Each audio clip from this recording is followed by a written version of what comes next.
Hey everyone, thanks for joining us. We're going to get started in just a few minutes.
Hey everyone. Hey Jason. Hey Ken. Hey Billy. Hey Ian. We're going to get started in just a few. Billy, are you still in Boston? Yes, I am. I'm in Nice. my hotel.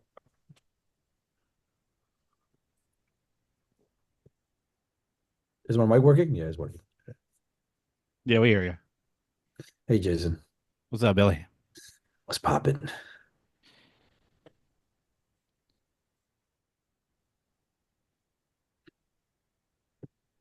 So people about another 2 minutes to come on in and then we'll get started. I'm really excited for today. I was like working on some new assets up until like literally a minute ago. So pretty cool. We're gonna have some choose your own adventure moments, and I'm super excited to have Jason here um, co-hosting. Yo, likewise. Very looking forward to it.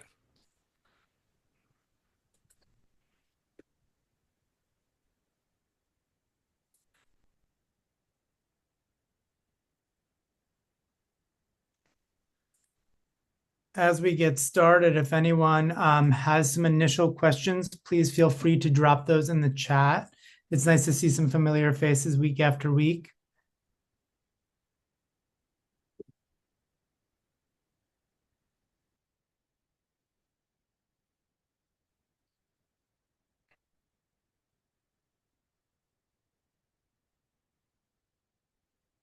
Cool. We'll give it one more minute.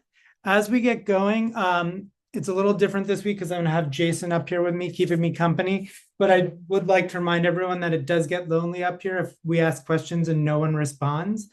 So please do feel free to unmute yourself and shout out answers and questions throughout.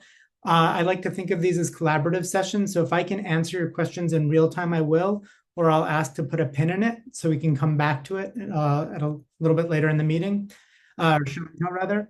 So the way that we typically structure this for those of you who are here today is we're going to do about 30 to 40 minutes of demo in collaboration with Jason. And then the last 20-ish minutes will be open for questions about either things that we've looked at today or really anything photo booth related.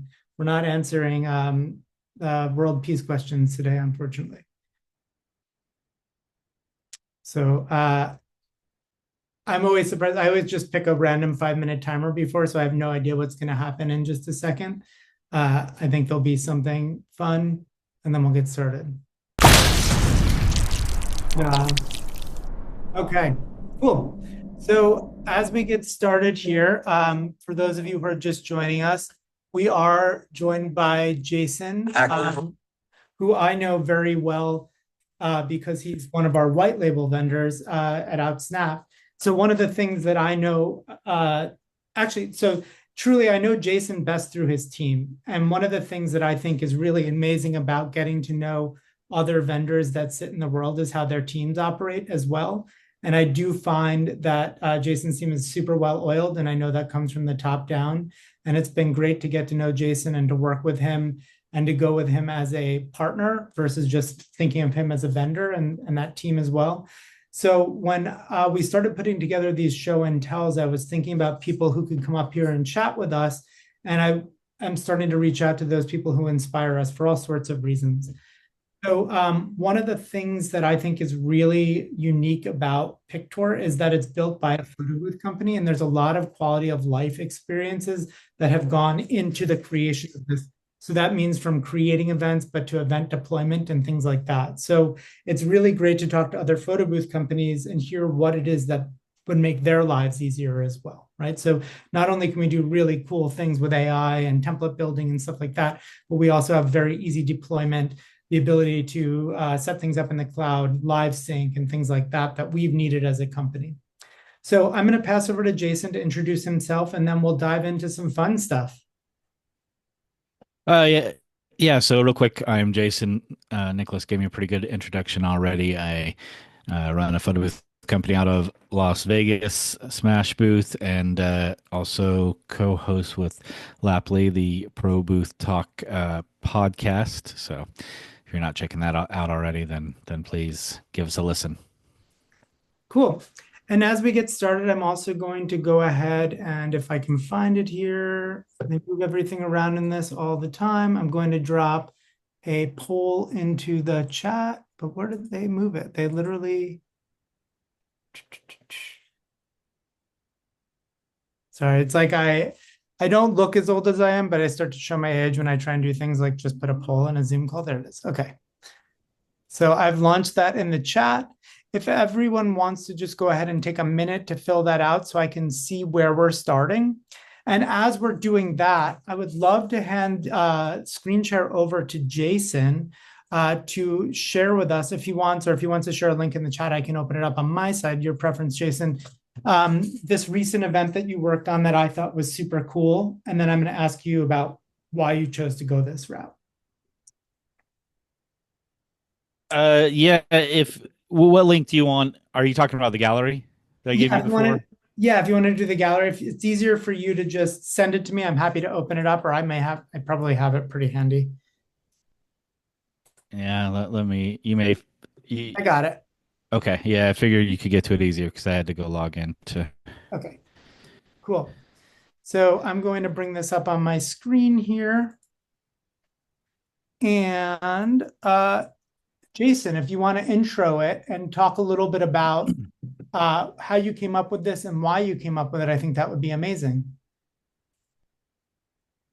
All right, so it's something that I had pitched to a few companies already, especially being based in Las Vegas. Everyone coming here wants to do like a casino or gambling or Vegas themed things, and I never had any biters. So this was for a donation to a local association here, specifically Las Vegas Wedding Chamber of Commerce. And I just took the opportunity to showcase this because no one else would book it. So I wanted to kind of highlight it and show what we could do so people could visualize. And essentially, I mean, trading cards have gotten really popular, but they're always sports themed. So I just wanted to move away from that common thread and do something creative and different that wasn't always the same, sports and baseball and whatever. So being Vegas, we wanted to incorporate AI. We wanted to do trading cards. We used AI to create kings and queens and jokers. We skipped over the jack because they're double J there. And we played with a few different design concepts, thinking it just writing the word king or queen down the side or our company. We couldn't really think of a fun way to incorporate people's names like is so common with trading cards, but everything doesn't have to be completely custom. So that's what we came up with. Cool. So yeah, and I think what's really neat about this is, the industry has ebbs and flows of different things that get popular. And what I think is really neat about it is how you can riff on those. So it's like one of the challenges that I love on a day when I don't have to do a million things, which is unfortunately pretty rare these days, is to just go into my studio and pick up a bunch of stuff. I've been a photographer for I've been a working photographer for 25 years. And I have so much excuse my New York accent, just shit. So many things that I bought for one-off uses, whether it's a type of light or if it's a boom or whatever it may be. And to just go in there and figure out a new way to do something cool with the tools that I have already. So like, for example, GlamBot's really cool. You could spend thousands and thousands of dollars getting that 2-ton machine there, or you could put your iPad on a boom and do it for, $150. And it's a different experience for the end user because it's different kind of like pomp and circumstances, but you're actually creating a very similar effect for a lot less money. So really just kind of that problem solving. So a lot of times people think of creativity as, painting, drawing and painting. I think of creativity as like, how can we solve this problem? Or how can we do something unique with the tools we have? So when Jason showed this to me, I loved it because sporting events, they happen, but I could see this being used in so many more events, or even taking this concept and going further, making a Mother's Day card or any of these other kind of collectibles that are out there versus just a baseball card or basketball card or some of those things. I think it's also neat to riff on this because there are people whose entire lines of business are around these sporting cards and things like that. And this is a way to kind of pave your own lane in a space that's getting very crowded. So I thought today we could recreate something like this in Pictor. So what I'm going to do is I'm actually going to unshare for a moment, move my screen around because Zoom has this funny pop-up that always ends up being right where I need to do things. And it's very frustrating. So let me do that real quickly. And then we'll be right back with the screen share again.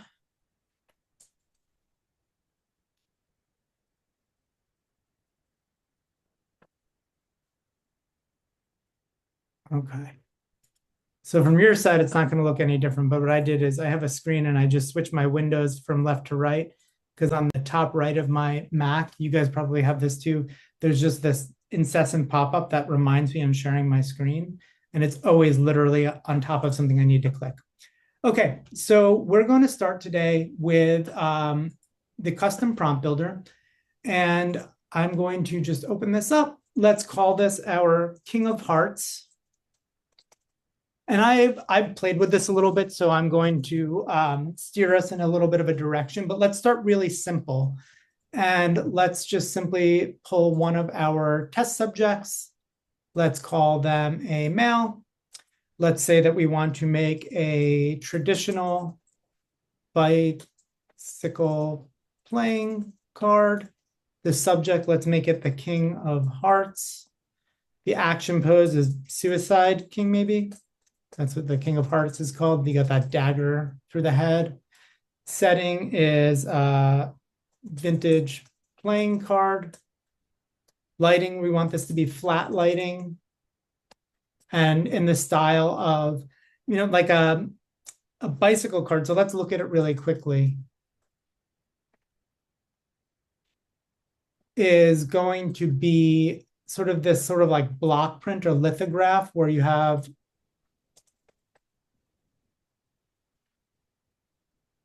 solid colors.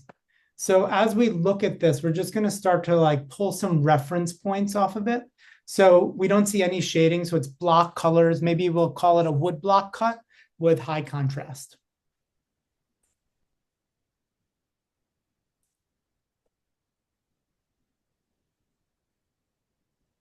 And for now, let's just go with that and see where we land.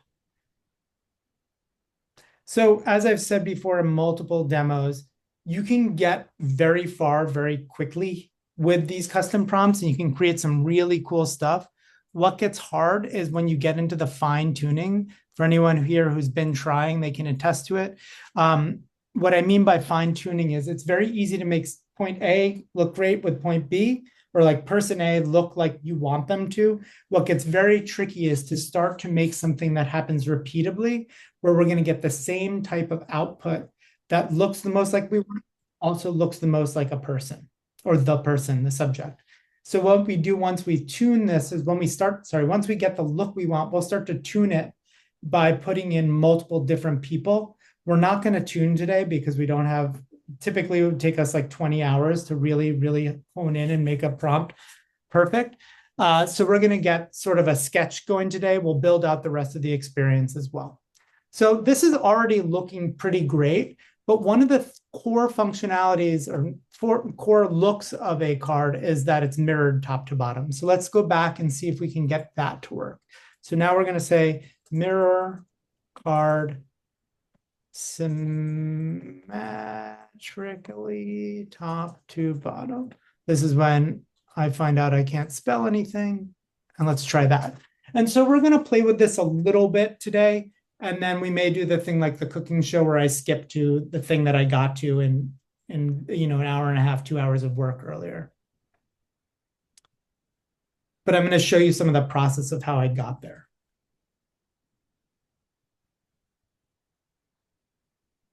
So as this, it's almost done. As this renders out, okay, well, we'll do another round and then I'll ask some questions. So you're seeing we're already starting to get that symmetry. We got the likeness, that looks pretty good. And now what I'm going to do is say all black and white with the exception of the K in the top left and bottom right. And let's see how we do with that. And as that renders out, I'm just going to take a peek at the poll. We have about 40% of the folks in the call today are current Pictor customers. Thank you so much. We have about 60% of the people who are not yet Pictor customers. Thank you very much for joining and for being interested. One of the things that excites me the most about Pictor is getting to see what people are using to create with it, because we have very specific use cases at OutSnap, but it's really cool to see people breaking the mold of what I imagined as well. As this renders out, I'm also going to take a peek on a scale of 1 to 10, how familiar are folks with AI, 1 being not at all, 10 being a pro, and we're landing pretty fairly in sort of like the 5 on the scale of 1 to 10 on average. So we have some people who are new to AI and some folks who are pretty familiar. So if you do have questions, please don't hesitate to reach out and ask. So you'll see here, as I did this, I got more of the look that I want, but now I've lost the symmetry. So if I were tuning this, now I'd have to go back and play with different ways of saying this to see how I could get the look that I actually want. So what I'm going to do here is just mirror card. Let's try that top to bottom, and let's see how that goes. And so based on what Jason had showed, I immediately started thinking of MC Escher, and I got really excited and playing with like, how can we make a play on this traditional playing card, but with an aesthetic that people are going to see and recognize.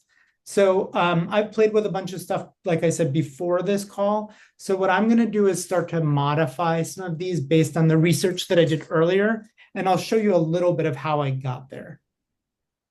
So I'm going to now just say traditional bicycle playing card, King of Hearts.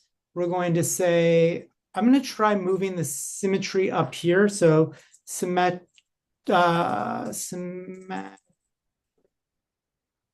from top to bottom, mirrored. And I'm going to now change the style here. Oops, I'm going to actually keep this black and white with the exception of that. And I'm going to now say, in the style of MC Escher, woodblock cut, high contrast. And let's see where that goes.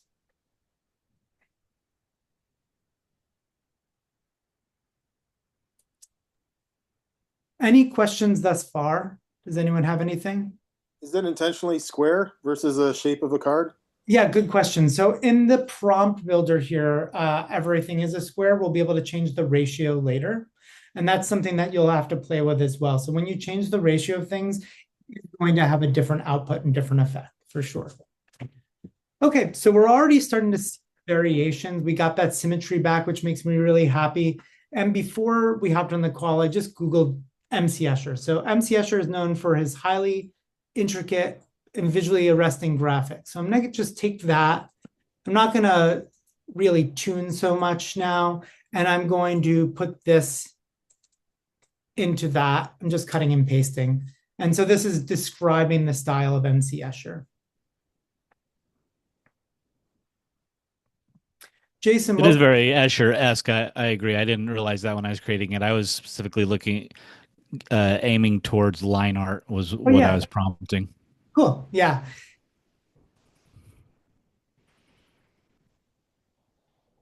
And so you'll see here as we go in further, we're starting to get closer and closer to what an MC Escher playing card could look like, right?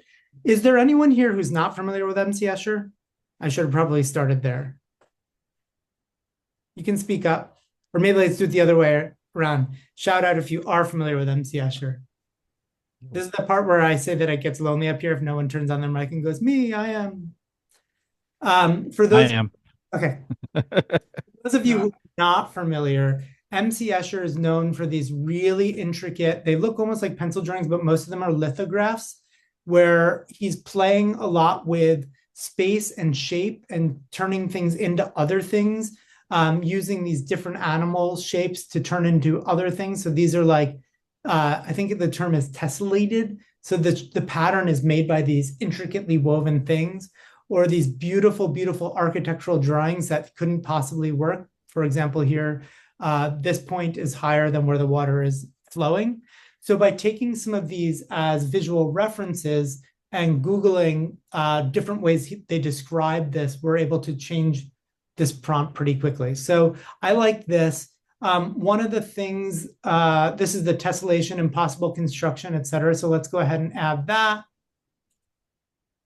as well and see where that lands us. And we'll do one or two more of these, and then we'll move on to the next step. So I was thinking today that not everyone is actually printing these. So one of the things that I think is really cool is you can make a digital version of this. I thought of two options, and I would love to hear someone shout out what they would rather hear. A magician holding your card, or just a deck of cards with your card next to it. Anyone have any preference? I like the deck of cards. Who is that? Kayla. Kayla? Cool. We can Yes. Sounds good. You got it. And then if anyone is ever really bored and they have nothing to do, if you go to the New York Times and Google my name and the word magic and rabbit, there is an article from when I'm a child that luckily they have removed the photo from, but it is still a pretty good article. So we're getting closer and closer here, as you see, to what I would call a rendition of a portrait by MC Escher. So I'm going to go one last step and then we'll move on. And that is to pull in some of the subject matter. So interconnected birds, fish, lizards, horses, dogs, butterflies, and all kinds of insects in countless ways. So let's just pull that. And this is where it gets really fun, because you're just like kind of throwing spaghetti at the wall here and seeing what happens. And then you can start to fine tune once you get a better idea of this.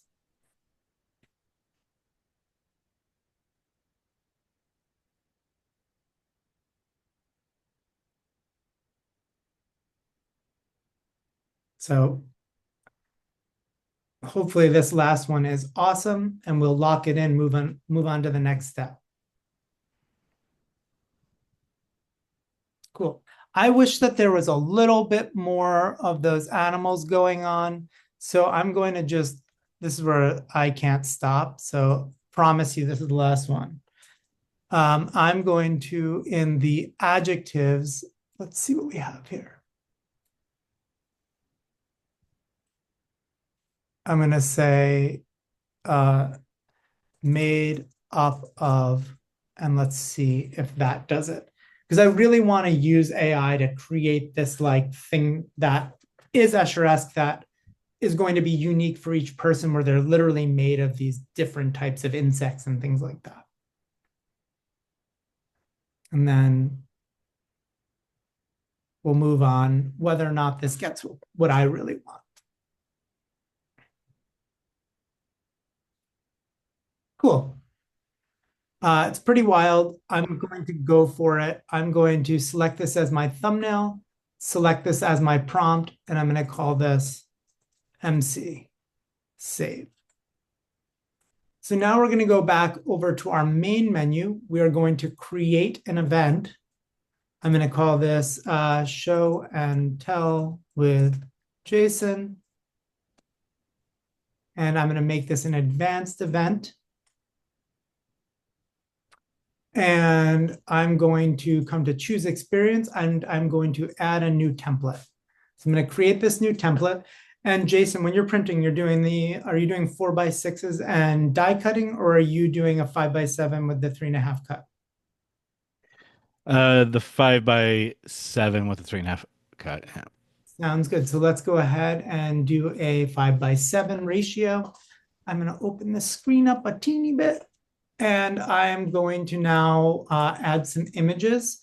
So prior to us, oh, nope, I've got to re-upload them. Okay.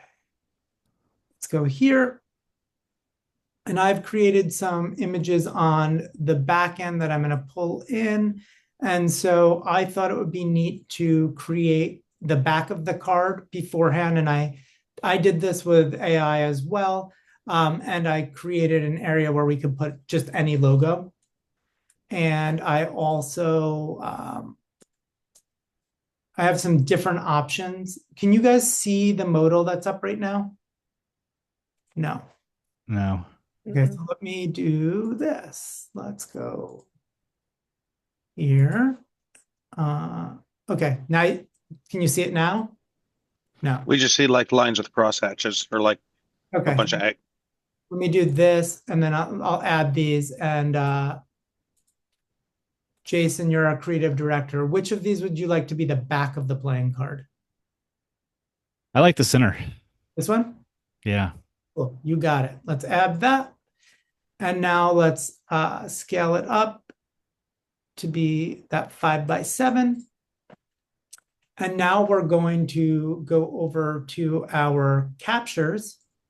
We are going to grab a 5x7 capture vertically. And this is going to be, actually, let's do this. We're going to add to it a AI filter.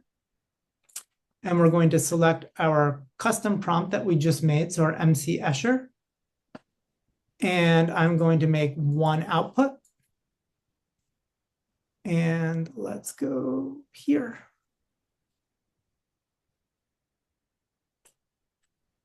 And let's go back to this one, and let's change this ratio to 1:1. And I was going to put a logo here, but why don't we put the original photo here? And so let's now add to this another effect. Let's do a border radius on this, and let's max that out. I think 300 will do that here. And let's just go ahead and drop this in here.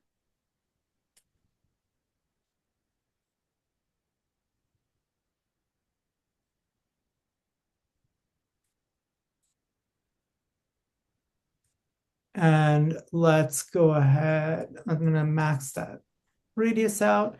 And now what I'm actually going to do, because I did have that logo, and I don't know if you guys know, but today's session is sponsored by Pepsi. So I just want to show you something else cool that we can do. Where do I have?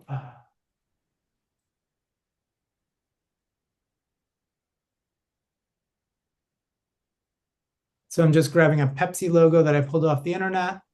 And now let's, one of my favorite functionalities that we have in Pictor is the ability to do transparency layers.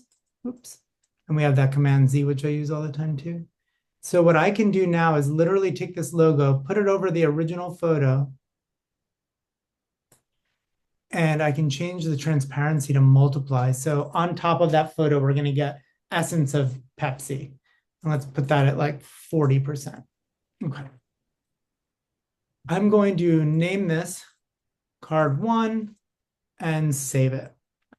So now what we've done here is we have our AI output on the right. We have the original photo with a logo overlay and our pre-made background on it. So I'm going to save that. And you know what I think would be really cool, actually? I Googled what MC Escher's signature looked like. And then I did a little deep diving and actually found that there's an MC Escher font that looks like that signature. So I'm going to take this one step further and I'm going to add some text to this. And I'm going to, since that font obviously doesn't come naturally, we found it. I'm going to upload that font. And I gotta get it. You can't see it because it's in my modal, but I've just uploaded a font, a TTF font, and I'm going to use that, and it's called Escher. There we go. And so this mimics MC Escher's signature. It's not exact, but it's cool. For any nerds out there, art school nerds will know. And why don't we add, just add today's date. So we'll say May 7th, 2025. And we can have this centered, and let's just scooch it down here.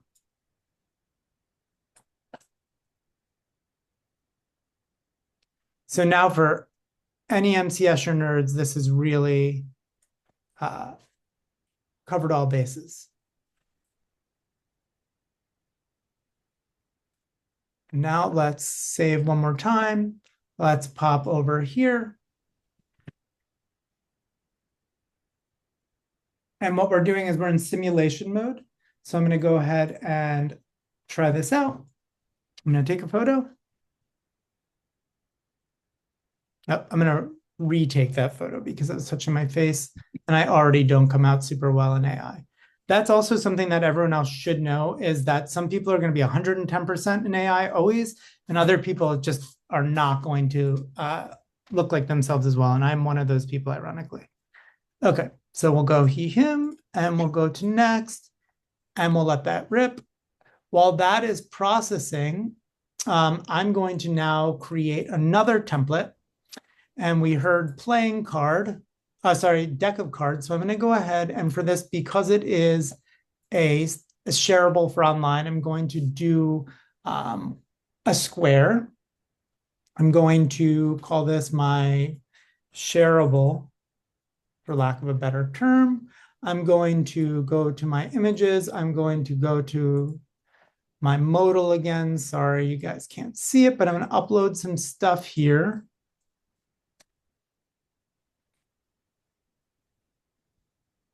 Okay, so I'm uploading some overlays.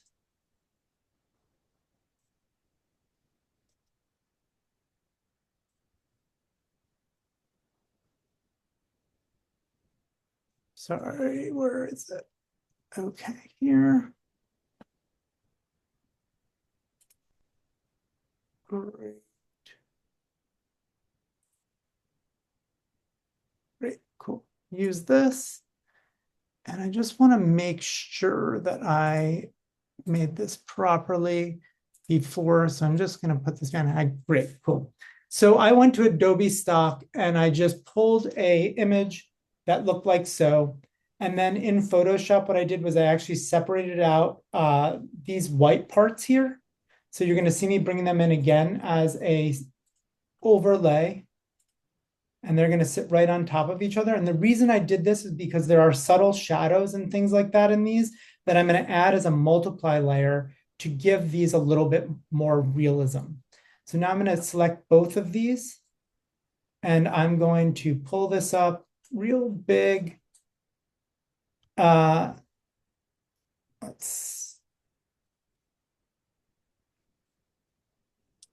kind of want just, oh, you know what we can do? I'm going to undo that.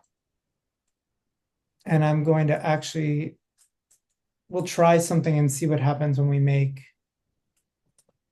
2 cards.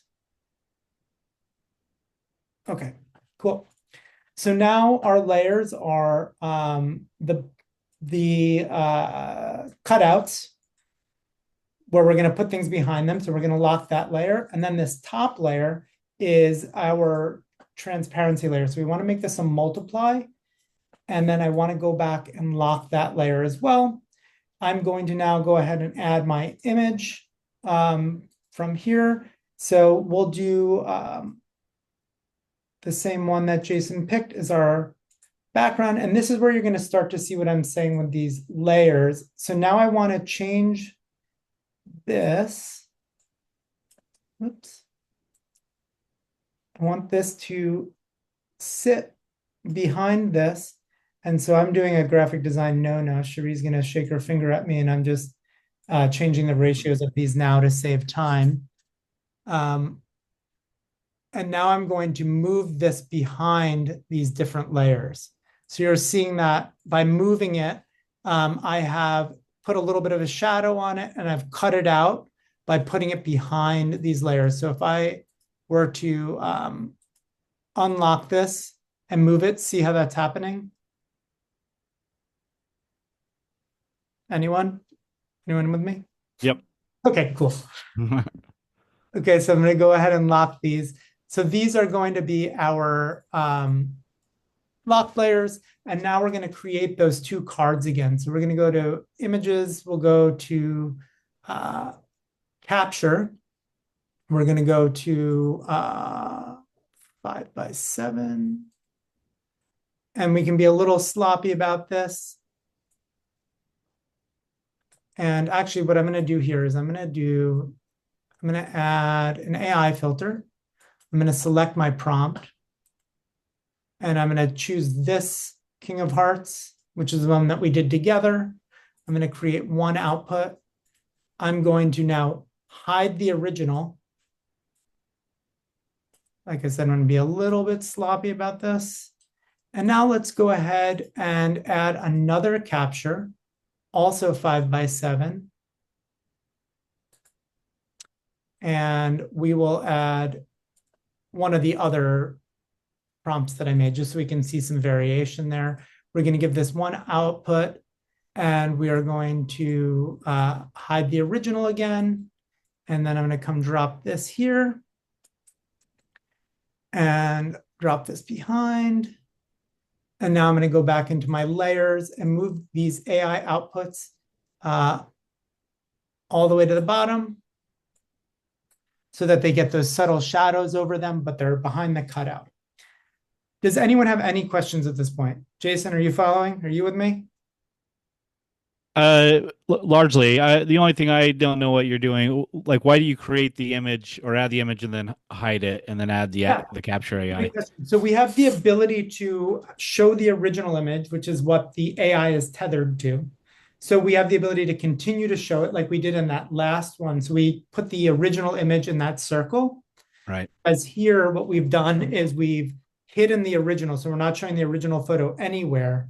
We're just showing the AI photos. So we've hidden the original. Does that track? Yeah. So you're just essentially telling the AI which image you're tying that to. Yes. So this is going to be the AI output from image 1. This is going to be the AI output from image 2. And what we could do is if we wanted, we could actually go and assign more AI outputs to one image. So you could have one image with two outputs. I chose to do it this way so you can see the variation in the design. Sure. So let's call this shareable 1. Save it. And close that. Save here. Let's go back, give this a hard refresh, and we'll do option number 2.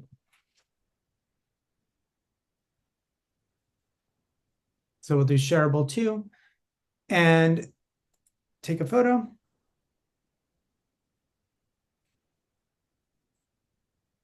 I'm going to try and stay as the same as possible, just so we can see the variations.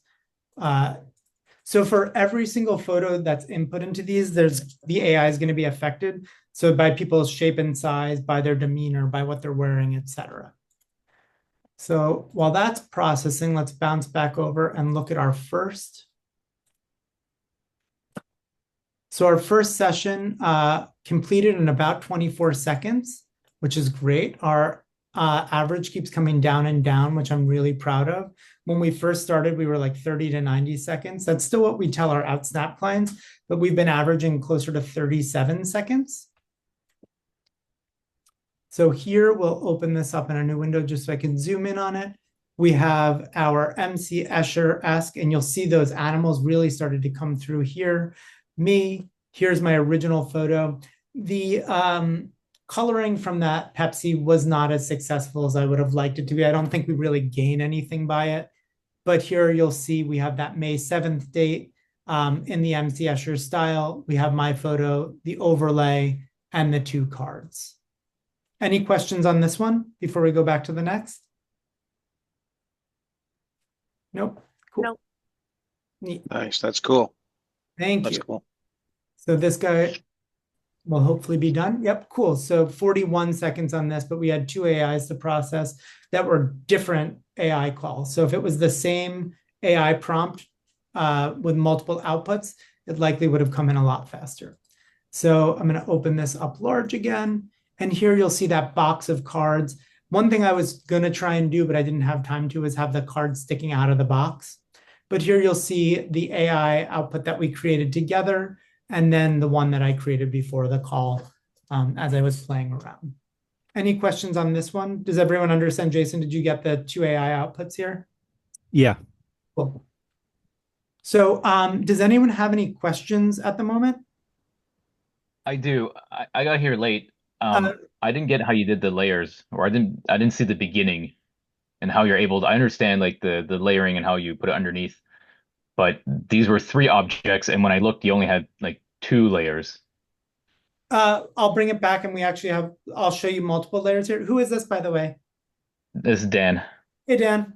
Hi. Yes. So there will be a recording of this that's shared. So if I don't quite explain it, you'll be able to rewatch it in slow-mo. But we'll Perfect. go back, and why don't we, instead of dissecting that one, I'm gonna subject you guys to some of my magic stuff because I really just have to see this one out. So we'll create a new template. And Dan, I will talk through the layers again a little bit better. So let's go ahead and make this a square. And now I'm going to add an image. I'm going to upload it. And you're not going to see my modal, so I'm going to just upload these quick and then I'll talk through them. So, oops, give me 1 sec. I got to export one last file from Photoshop. Okay, I see what you did now. Like one's a PNG with like a hole in the middle, the other one is a full picture, right? Exactly. Got it. And then let me just get this one file here, and I'm going to export this as 2. Cool. So now you will see I'm going to upload. So the original image is here. I cut out the card, and then I have the card as just an overlay file. So I'm going to use that as a multiply layer. And I will do 2 examples so you can see what it looks like with the multiply and what it looks like without. So I'm actually, before I do this, I'm going to go back. I forgot that I had made this a 4x6. So just to make it easier when I import these, I'm going to first import this layer. Then I'm going to go back to images and import my overlay layer. See how that sits in there pretty nicely. And I'm going to resize these both together. So if I hold shift when I move these, it keeps the ratio just like other software you're used to. Whereas if you grab from the edge or a various edge, you can change the ratios. Oops. Hey, Nick. Yes? I was just wondering if everybody kind of already understands what blend modes are, like the multiply, how it helps you keep texture in, and also helps with the coloring. I'm not sure that everyone understands that, so. Yep, great question. Yeah, great point, Shuri. Yeah, the easiest way to explain how these work. Here, let me go ahead and do this. I'm going to go ahead just and grab an image of person. Thank you, Shuri. That's a great question. And I'm going to, of course, I say one. Just trying to find a. And I was thinking specifically when it came to that Pepsi logo Yeah. and how you use multiply, but screen might have been better because it Yeah. would allow the lighter colors to show over a darker image. So that where it comes with to blending modes, that's why I just thought you could probably touch on that a little bit more. 100%. So if we go through here, you'll see I'm going to move this down. So this is the image that I just pulled. I'm using this just to show you, give examples of what Cherie was saying. I'm going to move that all the way to the back. And then this layer is our, which one is this? Can you rename those layers? Not yet, but soon. Okay. So, okay, this is our playing card. So I'm going to lock these two layers here. We want the girl in this all the way behind everything and the card all the way on the top, the card stuck. So now I'm going to go back here and you'll see multiply. We have screen, overlay, and you can play with these in Photoshop to get different outputs and see what they do. So let me go ahead. This zoom pop-up is keeping us from being able to move forward.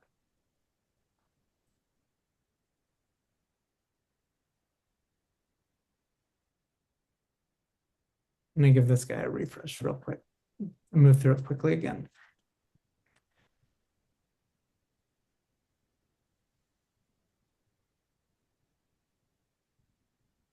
And apologies for being late again, but what am I looking at here? Is this a web app or a desktop app? Oh, great question. Yeah, it's cloud-based. So what you're looking at right now is a browser? Yeah, yep. So this is all in the browser. And one of the things that was important to us about this was being able to take, I don't know, for those of you who don't know Cherie, she has a great template library, but to be able to take those templates and skip the Photoshop and come straight into here. So I'm going to now lock these layers and I'm going to add a capture. I'm going to make this capture a 3x5.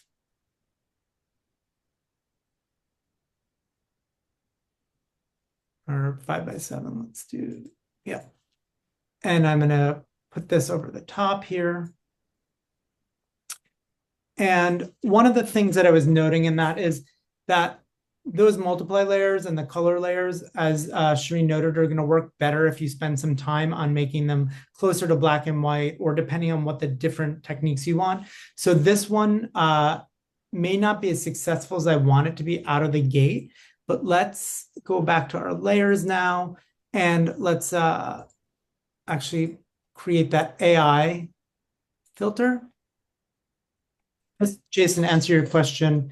When I select my prompt here, I can now choose how many outputs I want. So we'll do 2 here, and we'll keep the original just so you can see. So let's move the original just up here in the top right, just so you can see it. And we'll take AI output 2, and we'll just put it next to it for now. And then let's put this AI output into the card. And so now if I go back to my layers, I'm going to move this AI output all the way to the back. I'm going to take this layer, I'm going to unlock it so I can change the blend mode to multiply. And let's reduce the opacity a little bit because I think we're going to end up having a little bit of readability issues because of those greens in it. And we'll call this magician. Save, and let's go back to our simulator.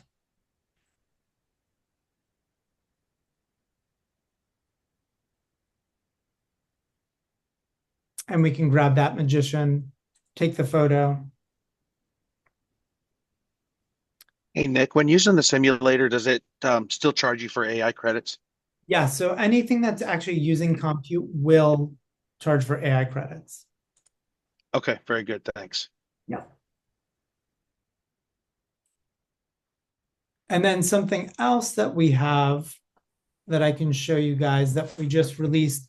One of our major requests during PBX was to have background removal on non-AI and AI. So we actually can go back into that in a moment. We can redo one more together once these sessions come through. And it's another really great use case for some of those baseball or sports templates where you can have the same background for everybody with cutting out their AI character or their real character. Jason, did you have any questions on this? No, I'm just following along. Gotcha. Do you have any cool ideas to bring along with it? Nothing. Sorry to put you on the spot. Yeah. I have a question. Yes, who is this? This is Sandra with VIP Talent and Events. Hi, Sandra. So for the AI with because it seems like even with the baseball cards, there's a background behind it. Does it need to be green screen or anything like that? No. So with AI, you can do full generative AI, which means you are going to create the entire experience, or you can do background removal, and then you can have a solid background or any background you want. So in this example, we have our original photo and then the two AI outputs, and then my bad photoshopping that got it here. So which one is faster as far as load time? Can you be a little bit more clear on that?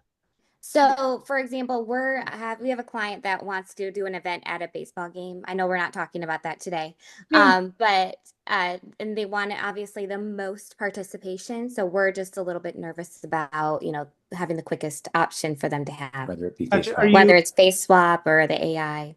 Yeah, are you doing printing? Yes. Okay, so at scale, they're kind of all the same, right? Because the AI outputs are taking about 30 seconds. So by the time the person so if I'm in the booth, I take my photo. By the time that the person before me's image prints, my AI should already be ready and sitting in your print server. So there's really no time difference, providing you have quality internet. If you do not have quality internet on site, you're going to be sort of stuck based on how fast you can move things around to the cloud for processing, in which case local background removal would be fastest. Okay, and is a local background removal you're going to show us later? Yeah, I can show you guys quickly now. Thank you. So I have a question. Yeah. So you were just saying about printing, so you can start the print process on the AI processed photo prior. No. What I'm saying is that because of our queuing mechanism, you're not waiting at the booth for the AI to come back. It goes to the cloud for processing. Right. So essentially, if you were doing non-AI, you would go directly to the printer, but you're still waiting that like 30 seconds for it to come out, then to process it, fold it, die cut it, or whatever you're doing. So it ends up being negligible because it just becomes part of the flow. So if it takes 30 seconds extra for the first person, the regular flow after that is essentially the same. Because so I guess where I'm getting confused is, so as it's processing, it's going to send it to the printer regardless. Like you can set that up in workflow and move to the next person, or no? No. Okay, so let's look here. So for example, 24 seconds, 48 seconds, we're averaging actually around 37 seconds. Right. So before the file gets sent to the print server, it does have to be compiled. So it's going to go to the cloud. The GPU is going to process it, spit it back down, and then it will go to the print driver. Okay. What I'm saying is that since you have like sort of a daisy chain of effects, so if you think of it like a factory where someone puts a wheel on the car, you can't put the wheel on the car before the car gets to you. So because of the fact that even without AI, you're going to be waiting 30 to 40 seconds to get your printout, the first person is going to take a little bit longer, but because it's a chain effect, it's negligible. You It's may basically just adding another link in the chain. Yes, exactly. Yeah, I got you. Okay, thank you. Cool.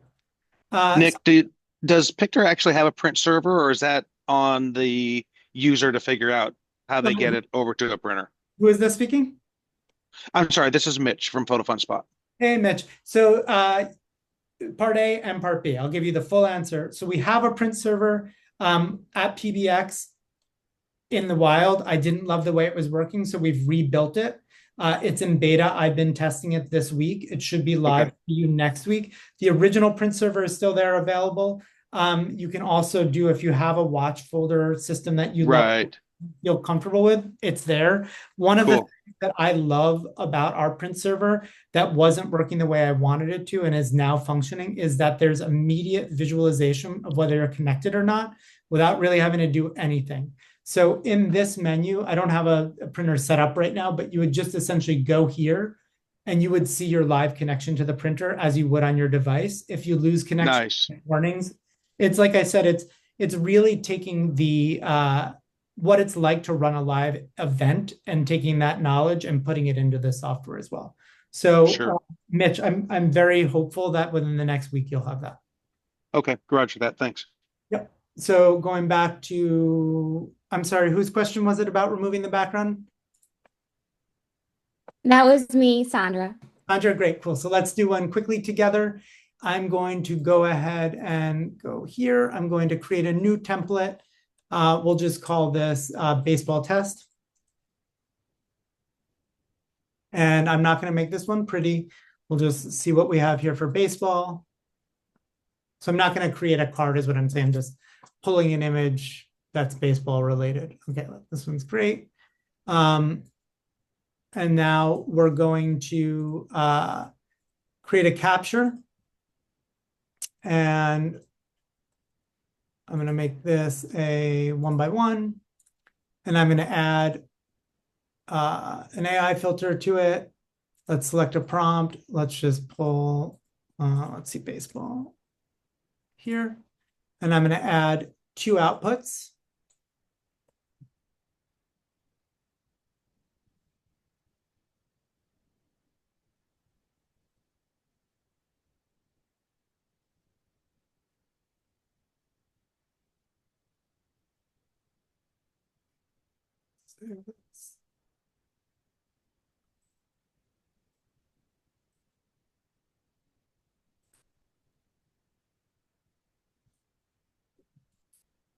And on AI output 2, I'm going to remove the background. So I'm going to hit that gear. I'm going to add effects, and it is remove background. Right now, we're not charging for background removal. What you're going to see coming out in about a week or two is free local background removal and then premium cloud removal. So similar to the other software that you're probably used to. So we have this one with background removal, this one without background removal. So we can see how these look next to each other. And then on the original one, we can also do background removal, just so you can see what that looks like. So I'll add another effect to this. We will add remove background. And I'm going to change the border radius as well. So let's do this. So quick question on the local background removal. Yes. I'm assuming this is for an iPad. You said it was web-based earlier. Yeah, we are, we work on iOS and Android devices. So you can use this in a web portal for a virtual experience. Like if I have a Windows box, can I still use it? In what sense do you mean? Like the whole experience, can I run an event from a browser? Yes, you can run an event from a browser, just like we were doing there a moment ago. So that's a great question. Let's go over here. Let me show you. Let's save that. I can come over here to our outputs. Pro accounts have what we call virtual experiences. And you can upload enable. Let's select a template. Actually, let's not. No, I understand that. I'm just wondering about the local background removal for a virtual event. No. If you are going to be using a cloud-based solution, so loading it virtually, for example, you would be using cloud-based background removal. We do Okay. equivalent of local in the cloud, which is our processing, versus using a premium service like Remove BG or Clips.io. And then in that instance, I didn't set that up right, so I'm not going to show that today. In that instance, you would be able to do background removal, but you would be doing it in the cloud with a free or premium option. Okay. So let's go to baseball here, and we're going to take our image and pick my uniform color, finish that, and we'll wait for those sessions to come through. I just realized I never actually did the background removal on the original photo, so we won't have background removal there, but we will have it on one of the AI outputs. And as we're waiting for this, I know we're a minute or two over. Does anyone have any questions? Just a comment. I like that you can do the background removal on the AI output. That's cool. Yeah, I'm pretty excited about that too. We're a lot of really cool things. And you could pull that even into what we're doing with these playing cards today as well. You'd be able to background removal and put them on a t-shirt or anything like that. I had a question. Does it also do face swap? No, sorry, we don't do face swap. We don't really believe in it as a company. Okay. And then another question, as far as like we're brand new to the software, and just wanted to see if there was a way that we could do like a one-to-one to help us set up. This is sort of the equivalent of the one-to-one. We do have a bunch of available demos and tutorials, and we do have help. So for those of you who don't know, we have essentially email support. We're not very rigid on this yet because we're still so new. Email support for the free trial, 24-hour response time, 12-hour response time for a basic user. And then we have phone support for pro users. So while we don't have a one-on-one, if you're having trouble and you're a pro user, you have a phone number you can call during business hours or during an emergency. Does that answer? Thank you. Yeah. And feel free to send in a message to help. And if you have any questions, you can reference this demo, and people can find me in particular if you have a specific question about this. And this will also be shared after as well. Can you add custom text like per person, like for a card, like add their name? Yep, got it. Let me just check my calendar. I think I can go over here a little bit if we want to do one more, and I can show. You don't need to show it. You just need to know if you can do it. Yes, you can. Yes. Perfect. Yes, I can go 10 more minutes if anyone would like to stay, and I can show that. I was just going to add that they do have good support. I have emailed before and gotten good answers back. So thank you. I appreciate that. Who is that? This is Mitch. Oh, hey, Mitch. Thank you. I appreciate that. We are a small team on the support side, and we're still getting our sea legs, but I appreciate that. And we are improving every day. We're actually interviewing some new support folks as well to help that 24-hour cycle. But here you'll see now we've had that full cutout on the AI. So you could have the same, for example, if you're doing a Yankees event, you could have a Yankees background that's the same for every single person. Does that answer the question about background removal? I love that. I had a different question. Incredible. Yeah, what's up? As far as like you create the AI generator, right? And then you have your template.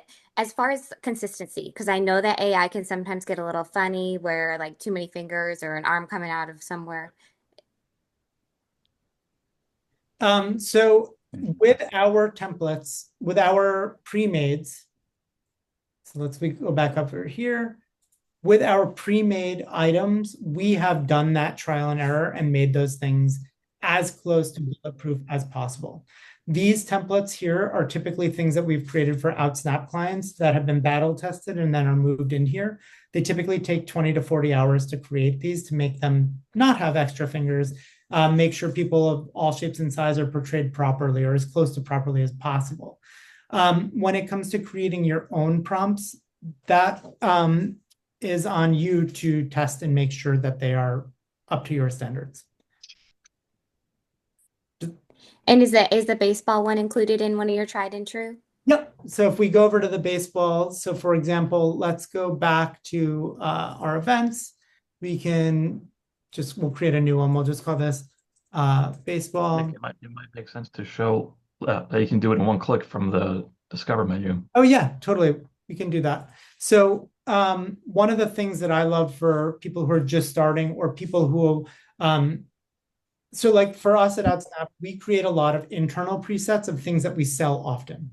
So that way, when it comes time to make a new event, so for example, and this is something that I always like, are you able to, from VIP Talent, can you count down from 10 for me? And give me a 3, 2, 1, and then just start going. 3, 2, 1. Cool. You got now 10, 9, 8. Six. So the event is already built. Lift off. The event is literally here already. You can. So this does not have the customizable text and things like that, but this is a fully made event that's baseball with colors, terms of service that you'd want to put your own. With Pro, you can do a trial, I think. Yep. Yeah, and with Pro, you can create your own as well. So and you can do preview. And that's basically Pro is required in order to do the AI anyways, right? No, so Pro is required for the custom template builder, like the custom survey text. So if you were doing a card and you wanted to put people's names in it, you would need that for. Yes. Yes, we will have to, we'll want to be doing that. Cool. Awesome. Any last questions before we head out today? And while you're thinking, I'm just going to pull up in YouTube the demo of showing you how to build the full baseball card that I'll share in the chat so you have it. This is where you guys get to see my horrible YouTube history. I've been like that. Nice. Yep. I had asked this in the chat and it was answered. I just want to confirm for the general workflow. Are we able to select a custom font as far as like touch to start in the button? Oh yes, everything top to bottom. We have a global style preset. So if you here, my screen share is getting real slow. So I'm going to turn off my screen share. I will share in the chat in a moment. And I apologize. I haven't been monitoring the chat, so I wasn't ignoring anyone. But I see there's some questions in here that I'll go through in a moment. In our YouTube channel, we have a lot of how-tos. So I will share, this is a 15-minute video here. I'm going to share with how to create the baseball cards that's in the chat. And then we have one with our global and my new style settings. So I will share that as well. Thank you. You bet. And Nick, I tried to help and answer whatever questions I could in the chat. Thank you so much. You're so helpful. Yeah, you got a lot. Is there anyone who asked a question in the chat that didn't get an answer that feels comfortable just coming on microphone and blurting out? Otherwise, we can try and get back to everyone by email. Yes, I had a question. Can you do caricatures? Can you do an experience like that to take the place of the sketchbot? To take the place of a sketchbot, we're not going to be printing the same way that a sketchbot was, but yes, you can do caricatures. You can do in the custom. Custom prompt editor, you can do anything your mind can dream up and ask it to create. Okay, makes sense. So my suggestion for that would be to go into that custom prompt editor and pull some verbiage. You can either come up with it yourself if you feel comfortable speaking kind of like art director or creative directory about what that looks like, or you could even Google describe a boardwalk caricature and you can go from there. Okay. Cool. Thanks, Hey Derek. Nick, is there any integration with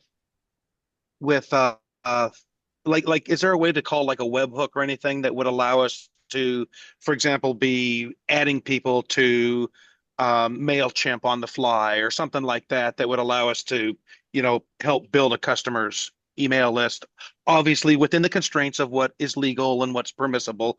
But is there that sort of thing? I saw there's an CSV export, but yeah. Yep, we have CSV export, and then in our enterprise, we do have white labeling, we have webhooks, we have all that fancy stuff that most people don't need.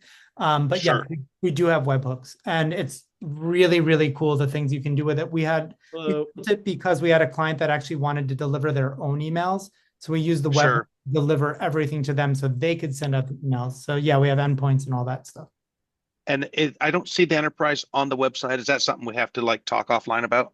Yeah, you can ping us. I don't know if anyone's actually tried to look at our website recently. As you know, when you run a business, if things are not on fire, you're not dealing with them. And the website, we realized very recently, had not been updated since after we actually launched. So all new text on the website as of yesterday, and you're going to start seeing pricing tables public and things like that. So we've been taking care of customers and new features, and now we're getting to the marketing side of things.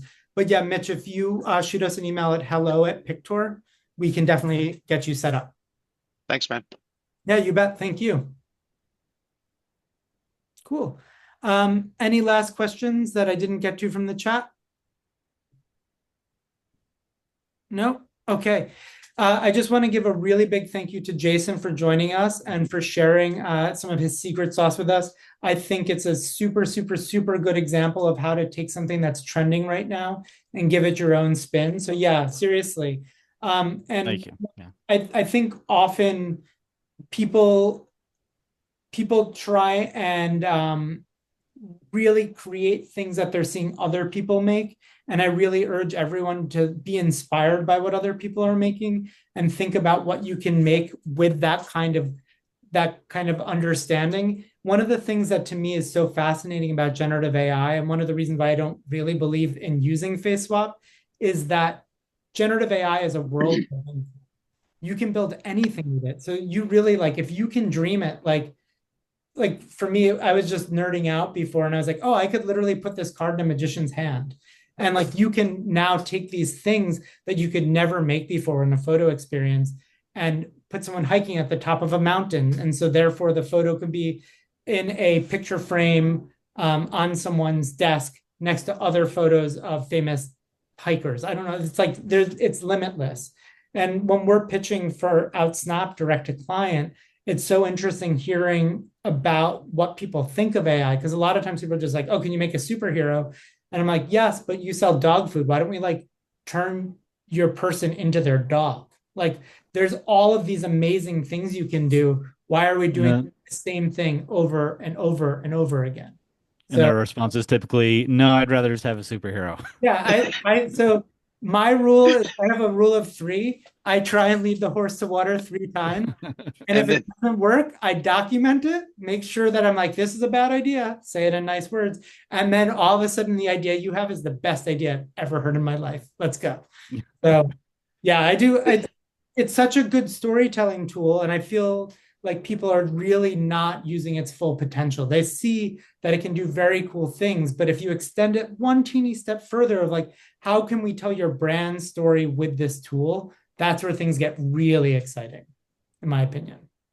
So for example, I'll give one last one and then we'll hop off. Salesforce has a very unique illustration style.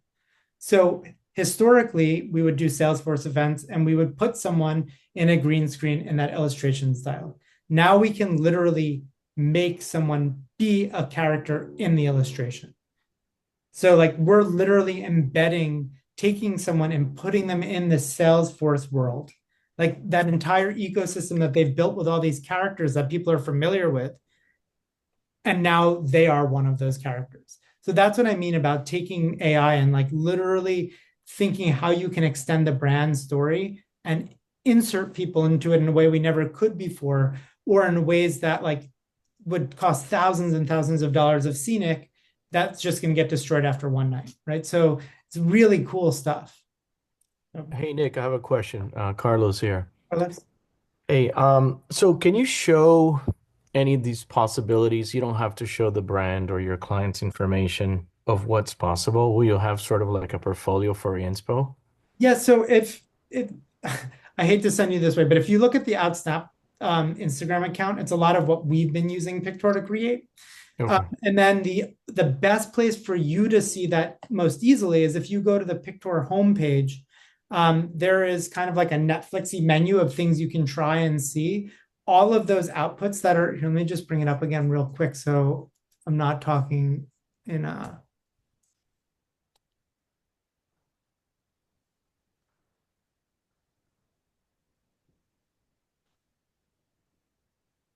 So on this homepage here, we have all sorts of things that you can try. So these are all things you can do with one click that have been made in Pictor. So for example, for Christmas, or for the holidays, instead of getting a giant glass dome for people to stand in, you can literally make them part of a snow globe with a single photo, or these old vintage cards, or the baseball player, or 90s, the roaring 20s, 80s. It's like it's instant with one photo taken. So these are all there for you to test and try. And then the other thing I would urge you to do is just hop into that custom builder and literally like custom AI prompts, just hop in, throw in a sample image. Let me see if I throw in a sample image and play. So like you just put in adjectives, subjects, poses, and each of these has little tooltips on it, and you'll be able to see what you can create. And so the better you can describe it, like if you were thinking of talking to an illustrator or another creative and say like, I would love a painting that has really thick visible brush strokes. That's what you have to say here in your style or your specific details. So really get into it. Sort of what we did with pulling some of those MC Escher things. And you saw that I didn't get it the first time when I wanted some of those animals to show up. So I set it in a different way in a different place. Okay. Another quick question about the layouts. Yes. So I work with really good designers that will create everything for me in Photoshop or Illustrator. Yeah. Can I just bring those files in here and not, just plug it in and leave the transparency and add the image wherever I need? So PSDs, you can't pull in currently. We were working on trying to pull in PSDs, but Photoshop and Adobe, it's like, it's actually Figma's big release day today. So I'm very excited to see what they've released, because that's going to start changing the conversation. Adobe sits on their laurels and they don't need to improve or change anything because people are just so used to using it. But Figma's been the thing that's been pushing Adobe to make changes. So currently there's no way to go from a PSD file to open it up because it's proprietary and like resplit it out in that way. Whereas like a tool like Canva is built with an API and you can pull in layers and do different things. So you wouldn't be able to go direct from PSD into our system, but you would open up your PSD and get out your PNGs from there with transparency. Yeah, that's what I mean. I can just bring. Yeah, you can bring those right in. Yeah. That's what I did today where I brought in those different layers. Okay, perfect. And we have a full text editor here too. So you could bring them in one time and then change the bride and groom's name every time you use it. Cool. Thank you. You bet. Hey, Nick, with your text editing, do you have kerning available in there? Not yet, but it's driving me nuts too. I know most people don't even know what kerning is, but that is the space between letters. And it is something that I would like to see us bring in. And we are checking off all of the things that we need. Like OutSnap has been using Pictor for almost all of our events for the past year now. And those are things that we're still doing in Photoshop, our kerning and things like that. We're, full disclosure, using those text tools for the interactive stuff more than anything else. Yes, those are things. And this is a really great time. Cherie, please drop that feedback in and say how much you want us to include kerning, leading, all those things. So that way the developers will stop rolling their eyes at me when I beg for it. Yeah, like, so not just kerning, but so if you're trying to fill in, say, a design, so you want to fill text in, and do you do you think it's possible that they would be able to add it so it just like justifies and expands to the space? Yeah, there's a few different ways of doing that, and we have at this point opted not to, because in order to do it, it either has to expand to a point where like if you, for example, have a huge text area and someone only puts in 3 letters, it's going to look real weird, in my opinion. So what Right. we've chosen to do instead is limit a character count where you can actually set the size of the font that you want to come through. From like a designer perspective, that felt like the better way to handle it for now. But you'll see tools like we've already implemented, being able to change the case, being able to change the center justification. So if you do have a short word, at least you're able to center it or left align it where you want. We Sure. haven't done the justify stuff yet. And that maybe if you think it's something that's great, that adding paragraph justification is not that hard. I just, as a designer, have always despised it because I hate the way it spaces out words. I'm just one person, and if other people want it, I'm happy to give it to them. Yeah, I know it can be pretty complicated when you get a really short word. I know some programs, instead of they'll only justify after it gets over a certain number of characters. Yeah. There's definitely ways to do all those things. Yep. So please drop that feedback in, Sheree. That would be amazing. We'll definitely take a look at it. And I unfortunately do have to go because I have to prep for a call that's in 7 minutes. But thank you so much for spending time with us. Thank you so much to Jason for coming and keeping me company up here, and for letting us play with that awesome idea of yours and share it with everyone. So very meaningful to have you here. Once again, we have that support chat. If you need anything, please reach out. We have hello@Pictor, and the feedback is so important to us because it helps us know what we need to build. So thank you to everyone for coming, and we'll see you next week. Thank you. Thanks, Nicholas. Thanks, Thank you. Bye.